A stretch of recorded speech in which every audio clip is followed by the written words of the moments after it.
foli ni tanuni an b'o o lase Mali Actu filɛbaga bɛɛ lajɛlen ma Mali kɔnɔ Mali kɔ kan. Bi i n'a fɔ aw bɛɛ lajɛlen b'a kalama cogo min na kibaruya bɔra ka bin k'a fɔ ko an ka minisiri mun ɲɛsinnen don an ni jamana wɛrɛw koɲɛ cɛ ɲɛnabɔli ma n'o o ye ministre des affaires étrangères n'o o ye son excellence Abdoulaye Diop ye. Ale ye taama kɛ ka taa se Rusilakaw ma donc ka taa ɲɛfɔli dɔw kɛ yen nɔ donc aw yɛrɛ caman ye a kibaruya sɔrɔ bi. O tɛmɛnen kɔfɛ i b'a ye k'a fɔ ko bi maliyɛnw bɛɛ girinnen don maliyɛnw bɛɛ kulilen don dɔwɛrɛ tɛ gɛlɛya sugu kɔnɔnaw bɛ ka gɛlɛya kosɛbɛ le panier de la pauvre ménagère gɛlɛya bɛ ka se o kɔnɔna la kosɛbɛ fo ka taa se gɛlɛya misɛnnin wɛrɛw fana ma donc an wulila tuguni ka se Amina Fofana ni ale ye CNT Conseil national de transition ni ale ye o maa ye ka wuli ka se a ma ka se ka ɲɛfɔli dɔ kɛ an ye a ye faamuyali min kɛ an ka ministre des affaires étrangères ale ka taama min kɛra ka taa Rusilakaw fɛ yen nɔ fo kana se vie chère min bɛ anw fɛ Mali la yan nɔ. Amina Fofana i ni su. Nse Elbechir Thiam i ni su m'an filɛbaga bɛɛ lajɛlen fo. Ayiwa halisa Amina Fofana sani an ka don babu kɔnɔna la kunasini sufɛ dɔrɔn an bɛ masalala waati min na n ye ɲininkali k'i kun n ko transition taabolo bɛ cogo di fo o tɛmɛnen kɔfɛ n nana i ɲininka n ko Isa Kawajim n'o ye aw yɛrɛ baarakɛɲɔgɔn ye o fana ka lahala bɛ cogo min na jan waati n'a mɛ interview la o waati yɛrɛ fana bɛɛ Isa Kawajim a ka bilali sɛbɛn ka bɔ CNT la o fana bɛ ka signé o waati kelen fana kɔnɔna la yalima i ye mun de faamu Isa Kawajim a ka tali min kɛra ka bɔ CNT la c'est vrai a tɛ thème kɔnɔna la nka an bɛ fɛ ka i ka yeta ye o kɔnɔna la. Ok hali bi an b'an lamɛnbaga bɛɛ lajɛlen fo ne y'a fɔ n ko ni sɛdennin ma ko sumɛ a bɛ paraw mɛn a y'a laɲini a y'a sɔrɔ kumajan tɛ ne tɛna étaler o kan quoi anw tɛ Choguel labila mɔgɔ si ye an tɛ Assimi labila mɔgɔ si ye an t'an ka transition labila mɔgɔ si ye d'accord donc an bɛ min na yan o ye fasoko kɛlɛ de ye faso ka bɔ nɔgɔ la faso ka taa ɲɛ an b'o dɔrɔn de kɔ donc aw yɛrɛ y'a ye aw maliyɛn denw Isa Kawajim a bɛ kuma min na maliyɛn den si tɛ sunɔgɔ maliyɛn den si tɛ lafiya Choguel bɛ bɔ nin baaraba in na Nations Unies na ka na Isa Kawajim tɛ dɔwɛrɛ sɔrɔ k'i sigi k'a lagosi a tɛ dɔwɛrɛ sɔrɔ k'i sigi k'a nɛni k'a buruja diɲɛmaw ɲɛna ka Faransi layɛlɛ donc kumajan tɛ yen foli de bɛ bila Assimi ye ani ce ani baraji ko maliyɛn denw bɛɛ ka foli b'a ye o de tun bɛ n fɛ k'a fɔ Assimi. Ayiwa Amina Fofana o tɛmɛnen kɔfɛ i b'a ye k'a fɔ ko an ka ministre des affaires étrangères son excellence Abdoulaye Diop a ye taama dɔ kɛ ka taa Rusi la yalima a ye déclaration minnu kɛ yen nɔ i ye a kɔnɔkuma i y'a faamu cogo di. Déclaration ninnu kɔrɔ ye rupture des accords coloniaux de bon ni mɔgɔw m'a faamu depuis Modibo tile la ni Modibo ye fanga ta Modibo ma sɔn Faransi ka ko caman ma maintenant Musa nalen Musa sɔnna Faransi ka ko caman ma IBK fɛnɛ nalen IBK sɔnna bɛɛ ma donc c'est pour ça que u b'a fɔ Mali la kuma bɛɛ k'i b'i tɛgɛ bɔ sugunɛkɛla bolo ka taa don bokɛla bolo mais u kun m'a faamu ko politicien sugu dɔw de bɛ yen mɔgɔ dɔw de bɛ yen farafin dɔw de bɛ yen minnu yɛrɛ ka jugu ni tubabu ye parce que ni jugu n'a bɛ fɔ ko farafin jugu y'a yɛrɛ ye tiɲɛ don mais farafin jugu tɛ farafin jugu ye politiciens ni militaire sugu dɔw minnu bɛ farafinna firi k'a firi ka régime ɲumanw firi k'a di Faransi ma donc o de don. Ayiwa a ka lase kɔnɔna la a y'a yira k'a fɔ ko a ka taali Rusi la yen nɔ ko balila ko tɛ parce que bɛɛ lajɛlen bɛ a dɔn Rusi ni Mali bolo di ɲɔgɔn na a bɛ ka taa sira min fɛ kosɛbɛ o ye k'a fɔ ko Rusikɛlakaw ka golomasɛgɛlen tabaga dɔw ni o ye armée privée n'u b'a wele ko Wagner k'olu kun kan ka na an fɛ yan nɔ bɛɛ lajɛlen ye waati dɔ la fɛnɛ Rusilakaw ye minɛn dɔw feere an ka ba Maliba ma est-ce que e b'a ye k'a fɔ ko définitivement nin ye an kundatɔ ye an kɔ dontɔ ye Faransi ma pewu wa. An bɔra Faransi bolo assise nationale de b'o tɔ penpen Wagner bɛ yan nɔ depuis le 16 septembre passé mais kuma bɛɛ n'a fɔ don don kuma bɛɛ n'a fɔ wagati don Wagner bɛ Mopti donc comme Wagner tɛ relevé directement n'est pas officiellement rattaché à l'État russe. Donc, État Russie, au cas quoi. C'est une société privée. Ce n'est pas rattaché à l'État. Donc, Wagner Biano, anga foli be anga ministry Ablaye Diop, ne yɛrɛ filɛ nin ne bɛ CNT la, ne bɛ commission affaires étrangères là. Mais avant ça, n ye architecte de depuis 2005. N ye architecte ye, n ye dugu yala, ma yala fula, n y'a yala baara de la. N ye dugu yala contrat de la pour que ka baara kɛ n ka domaine na. Gan selen n seginnen ka se Mali kɔnɔ 2 juin 2016 o y'a sɔrɔ u y'a essayer k'an bolo kari ko u bɛ n don jɛkulu sugu dɔw la minnu tɛ farafinna taabolow ye n ma sɔn o ma u y'a essayer k'an faga o dɛsɛra k'an faga ne nana ka n'a sɔrɔ n taara ka ko ɲɛdɔnbaliya min to c'est à dire injustice min to Mali kɔnɔ n seginna ka n'a sɔrɔ o juguyara n taara ka sɔrɔ Mali bɛ bolo min na parce que ne taara 2019 ka bɔ Mali kɔnɔ n nana sɔrɔ o juguyara n nana sɔrɔ muso kɛra fu ye depuis 2009 ne bɔra Mali la yan nɔ 2 juillet 2009 ne sera Gabon ne ye baara kɛ Gabon ni Maroc ni ɲɔgɔn cɛ ne ye baara kɛ n yɛrɛ ka compte de la fo ka taa ne tɔgɔ sɛbɛn Gabon ordre des architectes la fo ka taa ne tɔgɔ bɛ yan depuis 2007 ne tɔgɔ bɛ Mali tableau la mais ni mɔgɔw t'i dɔn u t'i dɔn parce que c'est parce que injustice de y'a to ne Amina ne yɛrɛ ni tun nimisara kun min na n ye architecture kalan kan donc n taara o de la n nana injustice kelen sɔrɔ injustice ye mun ye IBK n'a ka jama jɔn y'a firi anw ye jɔn ye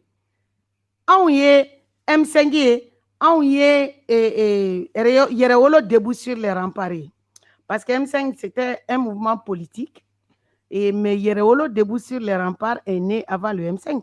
yɛrɛwolo ye kɛlɛ kɛ bon an ka ministre o bɛ ka taa kuma o kuma fɔ diɲɛmaw ye bi Shogel bɛ ka taa kuma o kuma fɔ diɲɛmaw ye bi Asimi bɛ baara o baara la wallahi ala yɛrɛwolo debout sur les remparts ka kuma de don parce que tiɲɛ tɛ fila ye o tiɲɛ ye kelen n'i y'a kelen ye fila ye c'est que nkalon bɛ yen nɔ o de la an ka foli bɛ an ka ministre des affaires étrangères ye Irisi n bɛ fɛn dɔ fɔ aw ye bi Irisi ni Occident ennemis de don u tɛ fa la u tɛ ba la ni kuma ka di n bɛ se k'a fɔ ko Faranfinw ni Irisi bɛ fa ni ba la parce que an bɛ tiɲɛ de kɔ bon an bɛ ten cogo min na de Irisi bɛ ten de o de la n ko n'i ye mɔgɔ ye n'a b'a fɔ ko Irisi kan ni Irisi nali annoncera ko Irisi ko kafiri don walima an k'an débrouiller an yɛrɛ an kana bɔ an kana an yɛrɛ kɛ wulu ye i komi denni ye min fɔ a filɛ nin bolo yan an kana an yɛrɛ kɛ wulu ye an ka kana mɛtiri ɲini an na n'an m'a fɔ faransi an ka fɔ Irisi histoire de b'an ni ɲɔgɔn cɛ depuis Modibo Keyita mɔgɔ minnu wuluw de b'o fɔ anw ye parce que denni ko Mali bɛɛ ye wulu ye ko ni anw ko dɔrɔn ko faransi ka na Irisi ka na ko kɔrɔ k'an ye wulu de k'an bɛ ka mɛtiri de ɲini an yɛrɛ mais nous avons une relation historique de b'an ni Irisi cɛ depuis Modibo Keyita tile munna mɔgɔw b'a fɔ Musa mɔgɔw b'a fɔ ko fanga ko armée ko fanga tuma la Musa tile la Musa tile armée manw a bɔra min et puis jɔn ye Irisiw gɛn jɔn ye Irisiw gɛn Musa de y'u gɛn jɔn ye Irisiw gɛn jɔn nana ni franc CFA ye Musa de nana ni franc CFA ye wa an ka ministre des affaires étrangères a taara baara min na a diyara n ye fo k'a dama tɛmɛ wa Irisiw y'a yira Faransi la Faransi Allemagne ani Ukraine Kiev a y'a yiru la k'u ka rendez-vous bi k'a ni an ka ministre des affaires étrangères k'a tɛ se ka bɛn mun kosɔn ko parce que ko Mali ka bon a bolo kosɛbɛ ko Mali ka rendez-vous belebeleba dɔ de bɛ a bolo k'ale occupelen don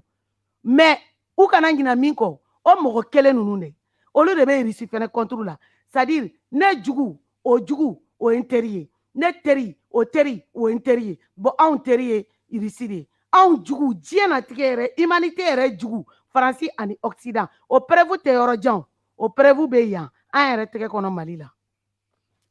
Amina an bɛ a ye mɔgɔ caman fana bɛ avancer k'a fɔ ko Irisi ani URSS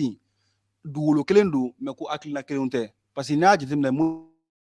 Modibo ye fɛn caman sɔrɔ ni URSS ye mais an bɛ don min na ko bi a bɛ k'a fɔ ko Russie bon dɔw b'a la k'a fɔ ko Russie en tant que tel a ka taabolo ani France fɛnɛ ka taabolo u man jan ɲɔgɔn na kosɛbɛ parce que URSS tun bɛ fɛn ta k'a di Mali ma fufalaki mais Russie bɛ sɔn k'a yɛrɛ ka intérêt de ɲini n'a tɛ intérêt sɔrɔ fɛn o fɛn na a don man di o da fɛ e y'o faamuya cogo di France ka intérêt min man kan o ye k'an ka fɛn bɛɛ ta k'an kɛ jɔn ye k'an faga an ni Russie ta France jugu Russie don Russie jugu France don France yɛrɛ ye mɔgɔ minnu filɛ a jugu ye ani Occident a kelen tɛ dɛ fo États-Unis Union européenne fo États-Unis u jugu farafinna de don Mali surtout bi na Mali de don parce que a bulen bɛ France de da la o n'i y'a jateminɛ dɔɔni bɛ bɛɛ ka dugukolo sanfɛ mun bɛ France kun foyi Union soviétique ani c'est vrai ani Modibo Keita jɛra mais ne bɛ k'o de f'i ye Russie ni Mali histoire de bɛ an ni ɲɔgɔn cɛ Russie ni Mali ni ma jɔn n'i taara histoire kɔnɔna lajɛ o de la ne tun bɛ fɛ i k'a to n ka n da don a la dɔɔni jugu min bɛ Russie la bi Navalny France ninnu de kɛlen bɛ ka a labɛn a kama parce que France ni Occident olu ka baara ye min ye ka fasoden jugu i yɛrɛ ka dugu la ka fasoden jugu labɛn ka jamana kunturu di o ma pour que u k'u sago sɔrɔ i ka jamana la pourquoi parce que gazi min bɛ taa olu fɛ yen nɔ Russie de bɛ gazi fourni u ma wa gazi bɛ Mali la yan koyi fɛn fɛn b'an bolo a bɛ Russie bolo mais fɛn fɛn b'an bolo a bɛɛ tɛ Russie bolo dɛ fɛn caman b'an bolo o bɛ Russie bolo mais occidentaux surtout l'Union européenne u gulonnen don Russie la gazi ko de la u gulonnen don Russie la bon n'u ye manamana kow caya Russie la da la Russie la bɛ sin dɔrɔn ni min m'a ta sara dɔrɔn a bɛ sin k'u ka gazi ni fermer ten donc nɛnɛ b'olu congeler k'olu congeler u bɛ yɛrɛyɛrɛ u b'o segin ka t'u ka wari sara min m'u ni Russie cɛ bonya fanga o de b'u ni Russie cɛ u ni Russie tɛ fɛn sugu kelen o de la n ko ni maliyɛn den fɛn fɛn y'i kanto ko an kana taa Russie la nɔfɛ an kana taa Faransi nɔfɛ Faransi bɛ yan dɛ u t'o fɔ dɛ ayi an kana taa nin nɔfɛ an kana taa nin nɔfɛ an ka k'an yɛrɛ ye o ye Faransi ka mɔgɔ de sinon Russie Union européenne a nujuru o de bɛ Russie la bolo pourquoi parce que nɛnɛba de bɛ k'u fɛ yen nɔ o nɛnɛ in na gazi u mago bɛ o de la bon o gazi bɛ min bɛ Russie bolo o gazi bɛ yan nɔ o gazi bɛ yan donc fɛn min b'an bolo yɛrɛ a ka bon ni Russie la ta ye parce que ji dɔ b'an ka nord la o de sinikɛnɛ jiko kɛlɛ de bɛna wuli diɲɛ dugukolo sanfɛ ji de bɛna kɛ jama ye ka tɛmɛ jama kan o eau douce nin dɛ mɔgɔw b'a fɔ n y'a mɛn mɔgɔ caman da ko o bɛ se ka humanité bɛɛ nourrir c'est à dire ka bɛɛ labalo pendant san 200 galon don jabali le don a bɛ tesalite de jabali le don ji in tɛ ja dɛ kɛlɛ in bɛ o de nɔfɛ kɛlɛ in t'o dɔrɔn nɔfɛ kɛlɛ in ye Amérique de ye Russie la kɛ pardon France kɛ an ka gendarme ye donc o gendarmeya in de ko k'u kana maga an ka ressources la fɔlɔ k'u k'a garder fo diɲɛmaa tɔw k'olu k'u ka ressources épuiser tuma min na Amérique de États-Unis k'olu mana u ka ressources épuiser tuma min na k'o kuma kɔfɛ donc u ka na sisan nɔ ka na Afrique n'a dabirila anw da la dabirila Russie la da la ni Russie la tɛ nin bila fo ka taa sa Russie la sago tɛ foyi ye diɲɛ ka avancer Russie la sago tɛ foyi ye diɲɛ ka bɔ farafinw yɛrɛ ka bɔ jɔnmaya la parce que kuma min na an bɔra jɔnmaya la jɔn y'an dɛmɛ n ko Russie la de don bon ni anw ni Russie la n'an tɛgɛ di ɲɔgɔn ma Africain bɛɛ lajɛlen k'i tɛgɛ di Russie la ma a b'a to an bɛ kisi latunu de ma parce que ala man kisi la wallahi n'an tora France ni fɛn ninnu kɔ a tɔgɔ États-Unis ninnu kɔ n'an tor'u kɔ u b'a bila tableau la de don dɔ la k'an photo bila ko humanité kɔnɔ farafin dɔw b'u kɛrɛ parce que u ɲɔgɔn kafiri tɛ dugukolo sanfɛ n'u ko ko sitanɛ bɛ dugukolo sanfɛ sitanɛ mɔgɔlama o ye Occident de France ni Occident ani Union européenne ni États-Unis olu le Occident Russie la n'u tɛ kelen ye wa aw bɔra k'a ye dɛ an ka ministre des affaires étrangères Ablaye Diop Niko qui be ministre d'offre ni gouvernement ngono ka to sadi ita do be min ke quoi parce que ibina dota nunga tanme doka donc ambirisila joleme ani min che risila re aka survie de bala shin nga survie de bala bo anga latununi soit en shibe latunu walima ambe bo jonya la France be ke join ana jenyogon jugu soit u bu clé ale kon be ke join France a jenyogon jugu comme doni bolu fe u bu clé Franfina baka yere ma oro ya soro ka yele sanfe walima u bebe tunu parce que c'est Poutine na kwe ou te sala bi ou te sala sini à quel contre les ennemis du monde, contre les ennemis de l'humanité, contre les ennemis de Dieu, contre les ennemis de la création humaine. O de Francina djenyogon yi. Donc moro na ya mada asisi ou de be foye débat on y fait on a et akana risila wole akana français et d'ailleurs anga ministre koro dobe no et arrête kore quoi Traoré anga ministre de l'agriculture koro Sedou Traoré nena nyogon soro et fin sans fait là et yoron toko Afrique Média sans fait là depuis Ablaye Diop nomena a bora kama ka dénigrer video yi charila fambe fe ne Amina Fofana de yelena ka bla place la chema nommé follow mais alete système mogodo alete Ablaye Diop contrôle la de abe Mali de contrôle la système mogodo Sedou Traoré ni yenga video me Bobby ika yafa deli wallahi kafo Afrique Média kan ikafo bamananga na malien donye ko ekumeka juguya ou bien bankutu gosi la gosi minta kase anwa ministre patriotima Ablaye Diop ikumeka mikala jema unyana ika yafa de lufi ika yafa deli anga ministre parce que anga ministre an sakore do ne obligé ka yelende ki recadrer ne ala sona ma duna na tala na wule bla afene ma ka afene kasika aka yafa deli anga sika afene ka impression soro par rapport à kunye avancé min ke au débat kan amina ni fereti bolo ka fara Abdou Diop ka visite ka yefala la amina du anga babuta ku flana konna la no be tali ke vicher kan yere ba don kosobe moti konna la ni anga balo chama bi boy no bi bamagacha wala keleno ka gela grente bata ka soluma balo be ka jini cogo mina balo sen no be ka fakati cogo la fo kana kere gela be ka dun kosobe dunga fas cogo la Mali la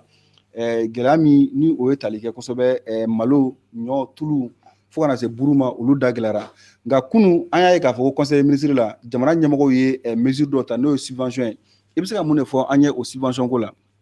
sani be do iga vie chère mogo ka kuma jabi la be Assimi fo parce que monde la mogo te wili opposition la France Afrique monde la ou te wili Ablaye Diop contre la monde la ou te wili contre la ou olu munu nya donner le Shogel la ay Shogel bo premier ministre la Assimi anga folie bié Shogel malidenw biko Assimi malidenw biko ni transition tchena muso si toi muso mayoro donne la mena ndado de la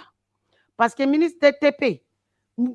an bɛɛ wulila CNT kɔnɔ ka tɛgɛrɛ fɔ a ye an bɛ ka tɛgɛrɛ f'i ye mais baara b'i bolo hali bi de ka Israël a ma marché a tɛ ka marché o ye kuma wɛrɛ o ye don wɛrɛ kuma ye mais i bɛ baara min na an bɛɛ wulila ka tɛgɛrɛ f'i ye i ye musokisɛ ye Funa ye musokisɛ ye Dedewu ye musokisɛ ye ministre de la santé o ye musokisɛ aw bɛɛ lajɛlen cɛkisɛw ni musokisɛw on ne change pas une équipe qui gagne n b'o fɔ an ka président Assimi ye. On ne change pas une équipe qui gagne. Anga folie be ni yoro la. Shogel Maïga anga folie be ni yoro la Assimi. Anga folie biere Assimi Goïta. Ayan kuna wulu. Donc c'est ça. Mi ye vichère ko kuma mogo ye. Ne bolo vichère ko kuma politique sugu do de do. Opposition de do. À la vérité. Mais ala ni Assimi barka ko inogara. Parce que solution olu publiera on en a soro amada en publication ma c'est en pratique mais kila ka solution nun kala momi n'a kera présent ala mame abeta firo de kan ko kongo bawla migoro be muso mi yere bolo ni asimini shogel aga ya fama de ni olu fila fara ɲɔgɔn kan muso inga bono e don kadala a klole tep iko ni songo a fale no tep dorome kelen ta ka ni songo je o de be ni jogo kongo be maldi ibe ka mugo min bora ka an kele kanto M5 kono o muso kelen o de nani sigi kana migoro mine ko visher mais visher solution soro la sani be boy na u ba fo ko visher mone nana ni vishere aw ka kuma aw binyoro te asimio parce que taloro e ibe kani fe nunu ne jonguna de aw binyoro te asimio abe ka bi asimi kani abe ka bi shogel kani abe ka bi transition kan mais solution comme on dira awma mbita aw ka problème damne la aw te ka min kere aw te fe ka min ye kumi me ka u blan namba wala bi malien don ye u ka fam mais vichari c'est une réalité au Mali là ou bien Franci kuma lame c'est une réalité parce que bambagati ou be ka yoro be jeni u date do la Franci de bora ka libi ci ka bo libi ka ci kanana ka terroriste ye ici Mali kono kana ka terrorisme formé ka blanc aw ma kumola malien joli sara femi ka juguni vicheri o esari femi ka juguni vicheri o anga militaire salidi femi ka juguni vicheri o anga civil salidi femi ka juguni vicheri o e kanga balo jeni ka tla ka dugu ci kanga betail nunu jeni na ku bora ka keleke Franci contre la anaka terroriste anaka bambagaciu u be ka min kɛ video be a bɛɛ ɲɛ b'a la a b'a kalama video ko yɛrɛ tɛ an de be fan bɛɛ Mali de don an b'a dɔn min bɛ kɛ Mali fan bɛɛ yala aw vichère mɔgɔ j'ai faim aw delila ka bɔ ko condamné wa aw bɔra ka Franci ɲagati wa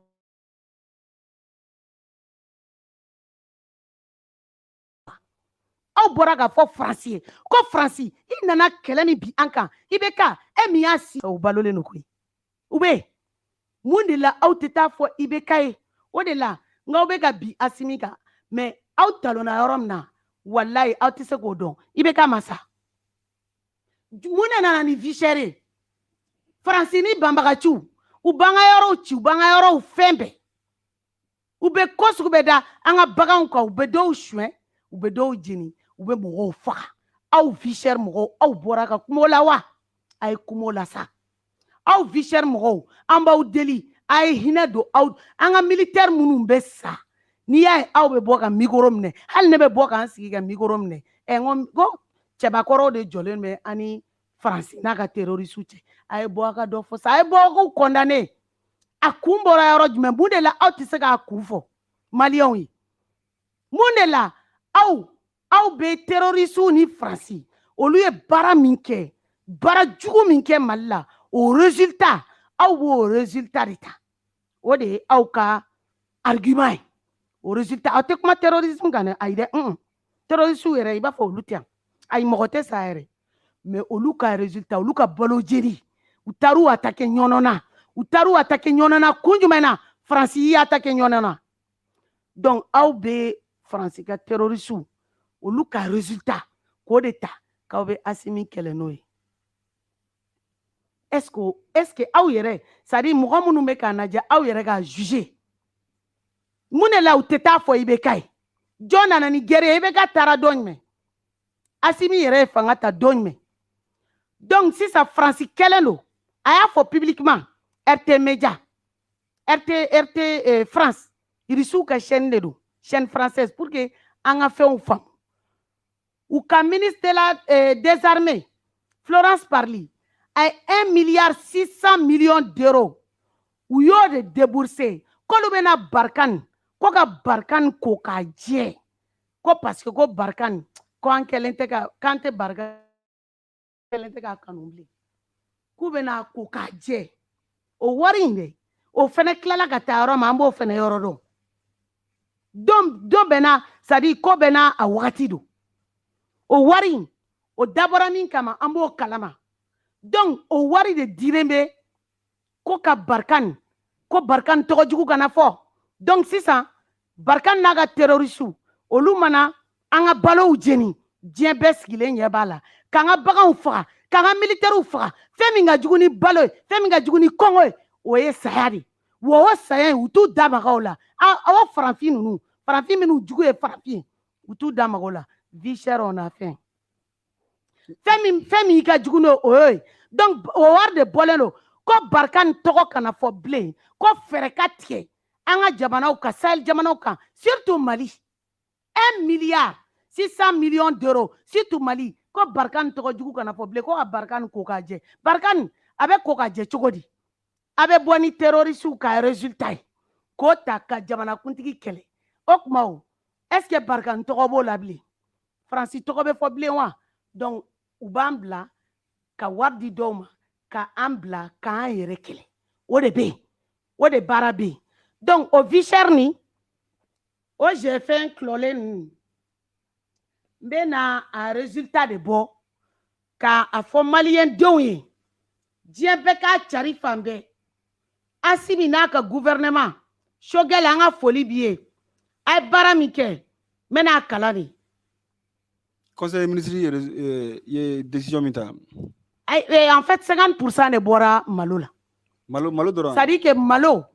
tulu sukaro a bɛɛ 50% de bɔra a bɛɛ lajɛlen na commerçant o commerçant n'a kun bɛ taa balo ta kɔfɛ ka na n'a ye Assimi ninnu ani Choguel ninnu u ye décret de ta u ye décision de ta mɔgɔ mɔgɔ n'i bɛ bɔ ni malo ye fɔlɔ de kun bɛ 5000 sara e bɛ na 5000 de sara ne kun bɛ 20,000 sara e bɛ na 10,000 de sara vie chère mɔgɔw kan ka bɔ ka Assimi fo dɛ hɔrɔnya la i jɔn b'a kalan ni. Mais Amina sani ka tɛmɛ o yɔrɔ la parce que subvention kɛra mais an ye k'a fɔ ko régime dɔw tɛmɛna subvention kun bɛ kɛ commerçant dɔw ye mais minɛn kun bɛ don Mali kɔnɔ mais a tila ka kari fɛ ka t'i yɛrɛ sɔrɔ Burukina a bɛ taa feere Burukina nɔgɔya la maliyɛnw yɛrɛ t'a sɔrɔ est ce que ni subvention kɛra ka sɔrɔ lakɔlɔsi ma ta k'a sɛgɛrɛ est ce que a bɛna nafa ɲɛ wa. Lakɔlɔsi n bɛ k'o de labɔ tan lakɔlɔsi o bolo bɛɛ de talen bɛ pour que nin hɛrɛ in a ka se maliyɛn denw ma a sɛbɛnnen filɛ nin ye lakɔlɔsi bɛɛ de talen don disposition bɛɛ de talen don état fɛ pour que yuruguyurugu min kun bɛ n'i y'a ye politiciens bɛ bɔ ka kule bi mun de bɛ kama parce que u kun bɛ delilen bɛ suyɛliba min ni kalabanciya min ni nkalontigɛba minnu na k'an ka militaires janfa k'an ka armées janfa k'u suyɛn ka jamana yɛrɛ janfa k'a feere k'a bolo d'a kɔ k'a tɔnɔ ta olu Faransi yɛrɛ b'a ka tɔnɔ di Faransi ma olu yɛrɛ b'a dɔɔnin sɔrɔ n k'o de don sinon mun wɛrɛ bɛ yen donc ko min na Assimi ninnu ye papier k'a la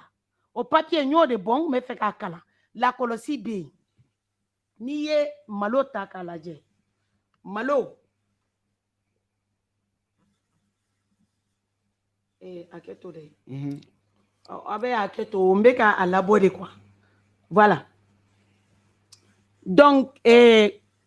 Assimi n'a ka jamana cɛbaw ani Choguel ani gouvernement u ye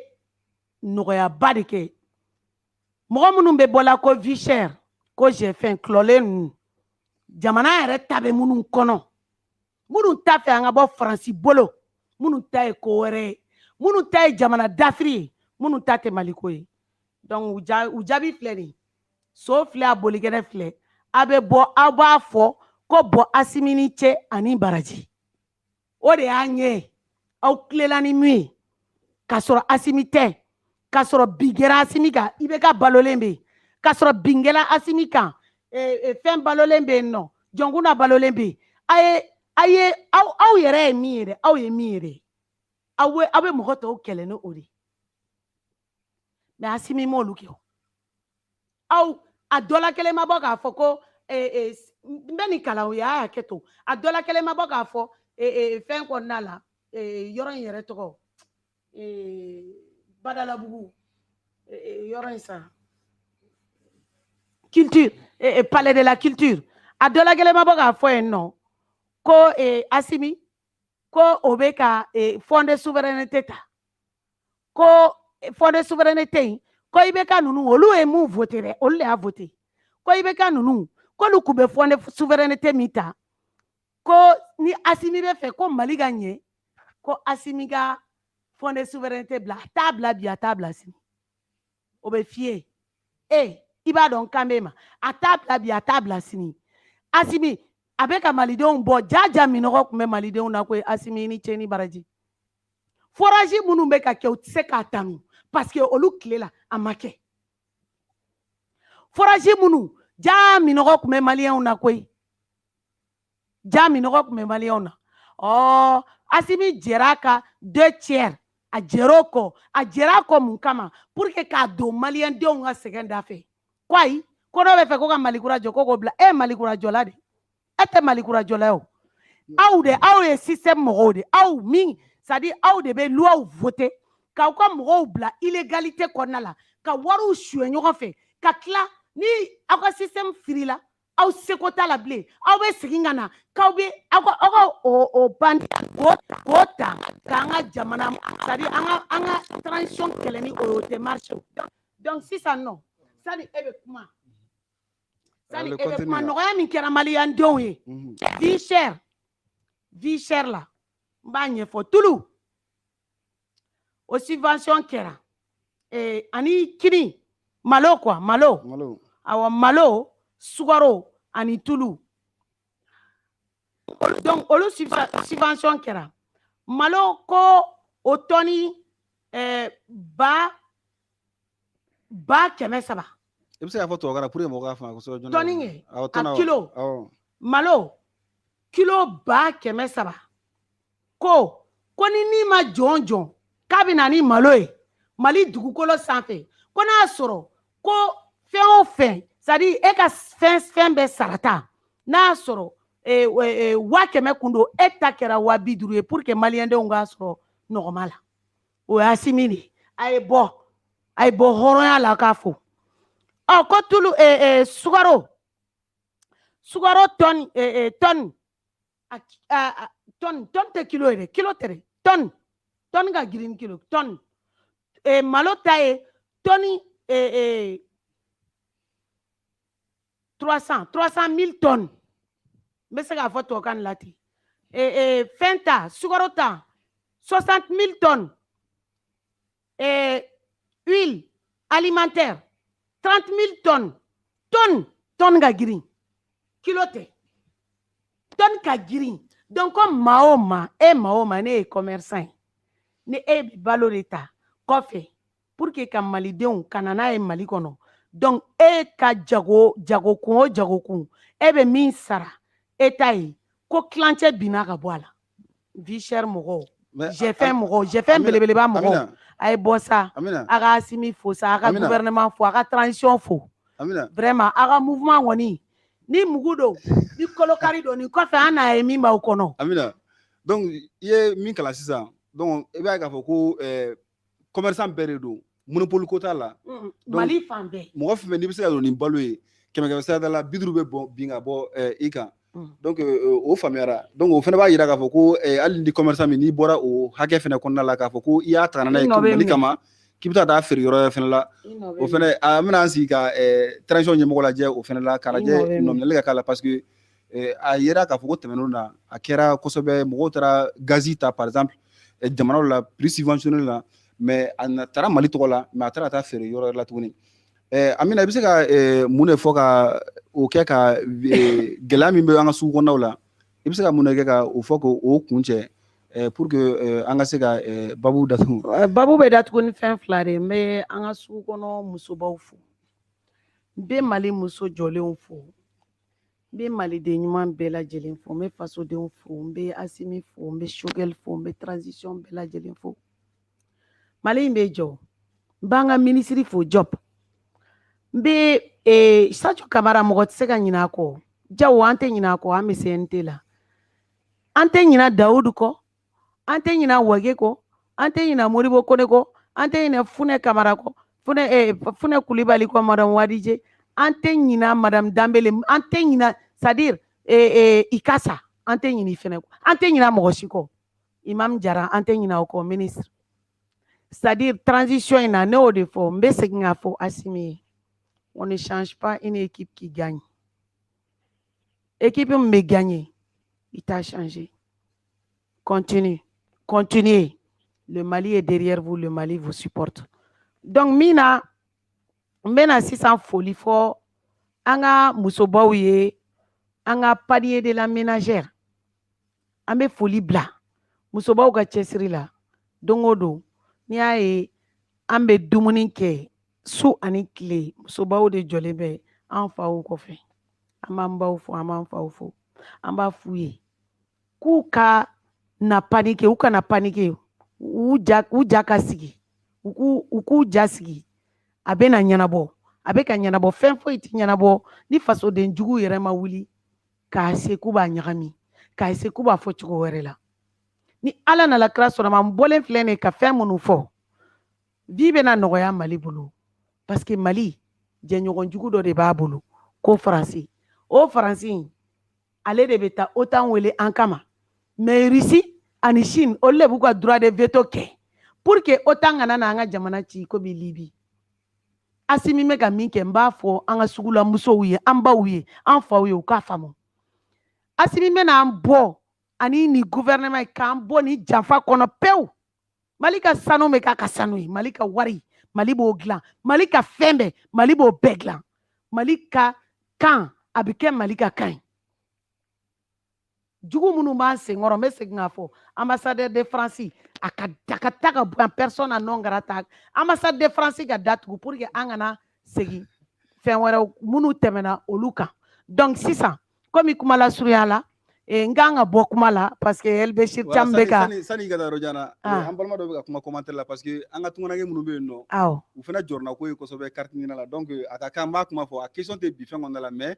a tulo bɛ an na n bɛna a fɔ k'a fɔ n ko bi an tɛna o question poser mais don n'a nataw la fɛn fɛn ka jɔrɔna ko ye carte ɲinina ko ye page sanfɛla la ni ala sɔnna a ma don n'a nataw la Amina yɛrɛ y'a fɔ k'a bɛ commission des affaires étrangères kɔnɔna la an bɛna o babu fɛn labɛn o bɛ kɛ a dama babu ye spécialement pour la carte ɲinina gɛlɛya min bɛ an ka tunganakɛw kan kosɛbɛ u ka document kow la an bɛna a f'a ɲɛna bi aw yɛrɛ ɲɛ b'a la an bɛna a f'a ɲɛna a k'a labɛn a ka o jaabiw ɲini ka o lase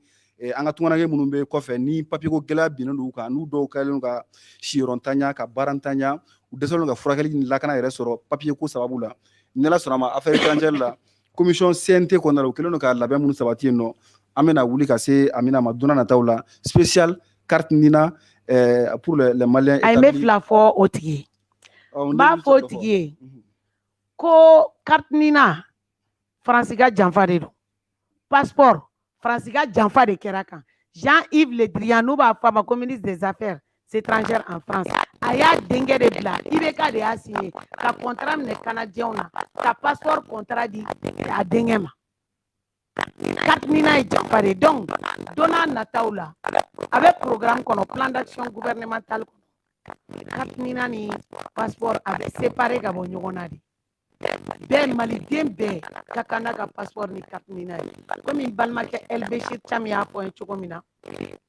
an b'o babu bila k'o labɛn k'o bila don wɛrɛ la an ka to Asimi Shogɛl Kɔbari an ka taa an ka assise nationale na n ko tɛ fɛ k'o de fɛn o fɛn y'an hamina ko ye tubabukan o u ka wari o u ka ambassade o u ka fɛn bɛɛ lajɛlen diɲɛnatigɛ kɔnɔ RFI ani Orange ani France 24 ani Canal a n'a fɛn bɛɛ lajɛlen a bɛɛ bɛ taa fɛn bɛɛ hali u ye constitution min sɛbɛn ka bila an kun yan an ka taa an Amina ko de don an ta de ye Mali ye an bɛ taa Amina ko de fɔ carte ɲinina o bɛ se ka fɔ an ka tunganakɛw kɔ cogo di an ka tunganakɛw jɔyɔrɔ a fɔra Kayi o an ka tunganakɛw jɔyɔrɔ Mali ko la bɛɛ b'a da dɔn budget la budget national la mais hali bi aw jɔyɔrɔ n'i y'a ye a bɛ nin cogo la dɛ Faransi kɛlen bɛ ka transfert d'argent a bɛ wari de fɛnɛ tigɛ olu la o bɛɛ bɛ ban o bɛɛ sababu ye mun ye franc CFA donc pour que n ka bɔ kuma la n bɛ an ka tunganakɛw fo n b'an lajɛbagaw bɛɛ lajɛlen fo n bɛ se ka min da nin kan Elbechir Cham o ye yɛrɛwolo début sur les remparts talen Kayikaw ye boîtiba min sigi u ye 800 000 de collecté en un jour 800 000 francs CFA Kayika denmisɛnnin n'a mɔgɔkɔrɔba bɛɛ nana dɔrɔmɛ 20 100 50 bɛɛ nana fili a kɔnɔ 1000 2000 donc fo ka taa se 100 000 ani 60 ma Kayikaw y'o de kɛ tile kelen Yerawolo debout sur les remparts. Ame camarade Ben ka joro fonina kosobe. Yerawolo debout sur les remparts. A Bella Jelen, ba Bella Jelen, fon camarade Bella Jelen. Où il y a 1 million de bois. Kada au 800 000 nika. Pour que Kaira, ko ambe armée, parce que ambe yoram na bekang ega armée de soutenu. O wari o collectera pour que ko di an armée malienne nema aka labɛn sɔrɔ a la donc Yerawolo ye 1 million di Kayikaw ye en un jour Kayikaw ye 800 000 collectés an ka foli bɛ Kayiba Jabate wa on espère que toutes les régions tɔw bɛɛ bɛ tagama Kayika sira tagama la et puis an ka foli bɛ Yerawolo debout sur les remparts mɔgɔ bɛɛ lajɛlen. Ok, Amina, an ka waati sera an yɛrɛ bɛ i fo kosɛbɛ i sɔnna ka interview accordé an ye walasa an bɛ se ka kuma ministre des affaires étrangères ka taama min kɛra ka taa Russie ka taa kuma Mali tɔgɔ la yen nɔ o tɛmɛnen kɔfɛ gɛlɛya min ni o bɛ an ka sugu kɔnɔnaw la min bɛ tali kɛ baloko la kosɛbɛ i ka hakilina di o fɛnɛ la fo kana se hali n'a sɔrɔ n'i y'a kuma kun tigɛ n'an ma don a kɔnɔ kosɛbɛ carte nina min bɛ tali kɛ an ka maliyɛn minnu sigilen bɛ kɔ kan n'u sɔnna ka bɔ u faso la ka taa a ɲini kɔfɛ ka na ni a ye walasa k'u faso bɔ nɔgɔ la donc o carte nina n y'a fɔ bi an bɛna émission dɔ labɛn a kan parce que tuma caman n'an bɛ direct kɛ yɔrɔ la i b'a ye u ka question bɛ don donc bɛɛ jɔrɔna ko ye an ka tunganakɛw jɔrɔna ko ye carte nina ko ye kosɛbɛ ni Ala sɔnna ma an bɛna o fana émission labɛn ka Mali Actu filɛbaga bɛɛ lajɛlen fo aw k'an bɛn a ɲɔgɔnna wɛrɛ ma.